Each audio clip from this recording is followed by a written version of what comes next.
एक बात समझो, तुम किसी दूसरे के इलाके में जाकर उसको भी धमकी दे रहे हो तो वो तुम पर फोर्स लगाएगा। वो पता नहीं कैसा फोर्स होगा, लेकिन इसी से रिलेट कर हमें इलेक्ट्रिक फील्ड को पढ़ना है। तुम ऐसे समझो, एक ये पॉजिटिव चार्ज है और एक ये पॉजिटिव चार्ज है। इस चार्ज ने इस पर धक्का लगाया। कैसे लगाया? विदाउट टच के, बिना टच किए। तो कैसे लग सकता है बिना टच किए? इसने कुछ तो कुछ करा होगा। तो इसने अपने अंदर से कुछ ऐसी एनर्जी निकाली जो हमें नहीं चमक रही। इनविजिबल एनर्जी है। इनविजिबल एनर्जी की वजह से इस पर फोर्स लगा और इसी इनविजिबल एनर्जी को हम इलेक्ट्रिक फील्ड कहते हैं। अब इसको समझो, region where electrostatic force can be experience. Region का मतलब जगह, कोई ऐसी जगह जहां हमें खड़े होने से हमें फोर्स का एक्सपीरियंस हो रहा हो। जैसे कि पॉजिटिव चार्ज है, इसके आसपास खड़े होने से किसी भी ऑब्जेक्ट पर एक फोर्स लग रहा हो, फोर्स का एक्सपीरियंस हो रहा हो। जो इसका ये एरिया है, इसी के अंदर फोर्स लगेगा, यानी कि ये इसका फील्ड हो गया, ये इसका एरिया हो गया। पॉइंट्स देखो, ये charge creates an electric field in space, यानी कि वो अपना एरिया बना लेगा। Any other charge placed in this field experience four attraction and repulsion, यानी कि उसके एरिया में जो भी आता है या तो उस पर अट्रैक्शन फोर्स लगेगा या रिपल्शन फोर्स लगेगा। अब थोड़ा इस बात को भी समझो, जैसे कि हमने एक पॉजिटिव चार्ज लिया, इसका फील्ड ये है, और एक यहाँ पर पॉजिटिव चार्ज है, इसका फील्ड ये है। हमने एक पॉजिटिव टेस्ट चार्ज को इसके पास में रख दिया, इसके फील्ड के अंदर, और हमने एक बाउंड्री सरफेस पर रख दिया टेस्ट चार्ज इस फील्ड के अंदर। तो ज्यादा फोर्स कौन से पे लगेगा? तो ज्यादा फोर्स लगेगा जो पास में है, जो दूर है उस पर कम फोर्स लगेगा। इस चीज से हमें ये पता लगा किसी भी पॉजिटिव चार्ज के फील्ड के अंदर अलग अलग पॉइंट पर अलग अलग फोर्स लगता है। फील्ड के अंदर अलग अलग पॉइंट पर अलग अलग फोर्स लगने की वजह इलेक्ट्रिक फील्ड इंटेंसिटी है, force per unit charge at any point. किसी भी पॉजिटिव चार्ज के फील्ड के अंदर अलग अलग पॉइंट पर इलेक्ट्रिक फील्ड की कितनी वैल्यू होगी, उसे ही हम इलेक्ट्रिक फील्ड इंटेंसिटी कहते हैं। मेरी बात ध्यान से समझो, यहाँ पर पॉजिटिव चार्ज रखा हुआ है, इसमें से इलेक्ट्रिक फील्ड निकला,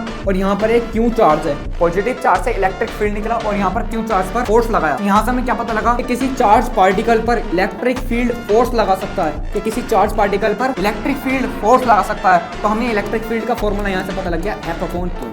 तो इलेक्ट्रिक फील्ड का फॉर्मूला यहाँ क्या हो जाएगा? Force per unit charge. Electric field की यूनिट क्या हो जाएगी? न्यूटन पर कूलम। अब इसकी डायरेक्शन देखो, same as force on positive test charge. जैसे कि पॉजिटिव टेस्ट चार्ज है, यानी कि जिधर कोई इलेक्ट्रिक फील्ड लगेगा उधर कोई फोर्स लगेगा। तो इस टॉपिक से हमें ये समझ में आया कि किसी दूसरे के इलाके में जाकर किसी दूसरे को धमकी दे रहे हो तो उसका मतलब